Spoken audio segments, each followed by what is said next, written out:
The term Christian nationalist is something that is relatively new. But what exactly does it mean?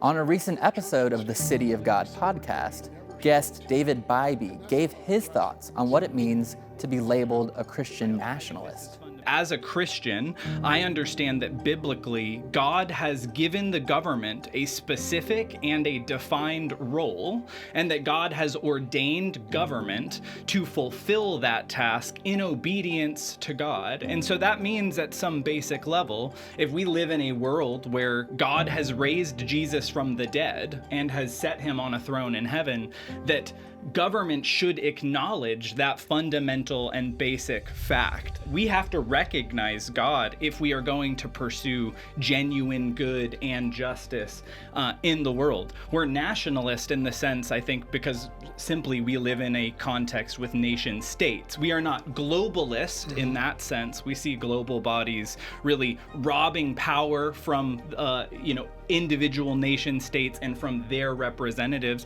We don't want to pursue a globalist end. We want all people to be represented by godly government in their particular nation. So some Christians may hear the phrase Christian nationalist and think of it as a positive, setting the biblical understanding of government. But the term Christian nationalist bears a more devious meaning from those on the radical left.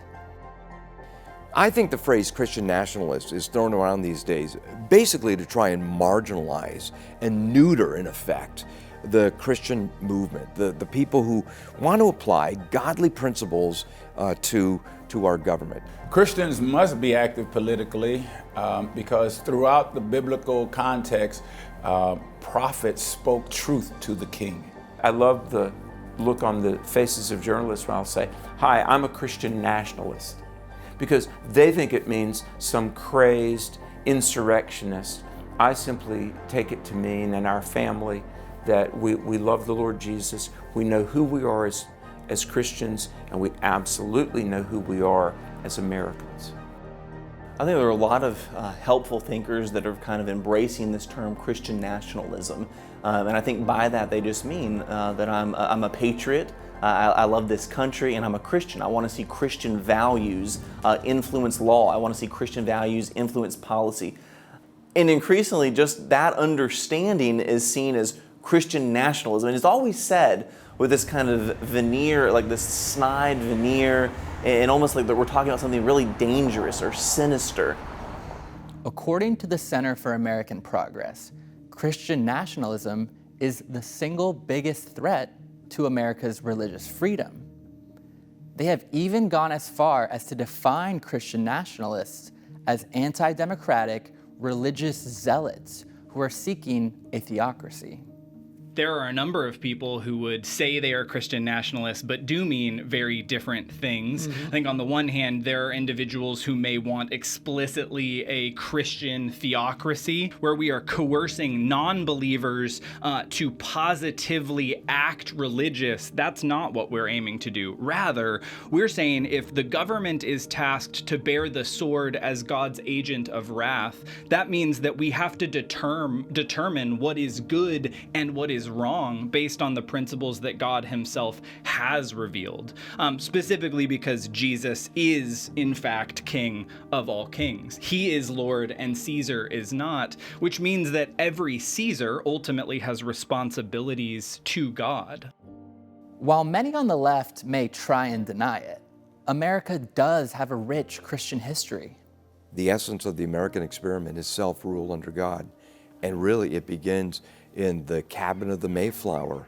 The Pilgrim Fathers said, okay, these are the rules, let's all abide by them, as they became a civil body politic.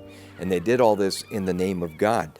And then you look at the settlements, all these different settlements, most of them being Christians in British North America, and they were practicing democracy in a very real way, but it was all in a Bible-focused context and so forth. So the idea to say that, well, Christians, in getting involved in politics is a great threat to democracy in America, that's absurd. It's obvious that Christianity has been the basis of this country. The founders were very clear that in order for our system of government to work, it would only work under a religious people. And obviously they meant a Christian people, people that had a biblical worldview, they had strong morals, they had a devotion to the truth. And that is what's so strong about America, is we are founded on basic truths. The most basic being that we are all created by God, and because of that, we have inalienable rights. George Washington said, of all the dispositions and habits which lead to political prosperity, religion and morality are indispensable supports. So, in other words, they knew that in order for the Constitution to work with our limited government, as they framed it, it would have to work if the people were virtuous. John Adams put it this way: our Constitution was made only for a moral and religious people. It is wholly inadequate to the government of any other. Today, making a statement like that, would that make John Adams a Christian nationalist? More and more, as America turns away from her Christian roots, we see the negative consequences unfolding before us. It's very obvious that the majority of America has always been Christian, and that it's only been when America has started to lose her faith, that when America has started to walk away from Christianity, that is when our nation has started to falter and to start to fall back. A lot of people these days blame Christians and Bible-believing Christians of being Christian nationalists or whatever. You know, my response to that overall was, how is the alternative working? You look at these blue cities, you look at these cities that have embraced liberal, woke, anti-God policies. How's that working out?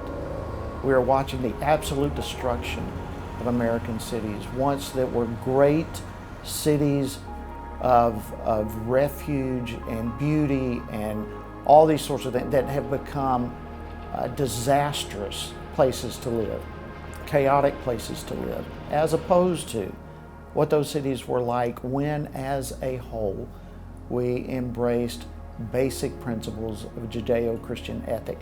Not that everyone's always been a Christian in this country. They haven't. We don't force that on anyone. But the principles, the basic principles of right and wrong, basic principles like the golden rule of doing to others as you would want them to do unto you.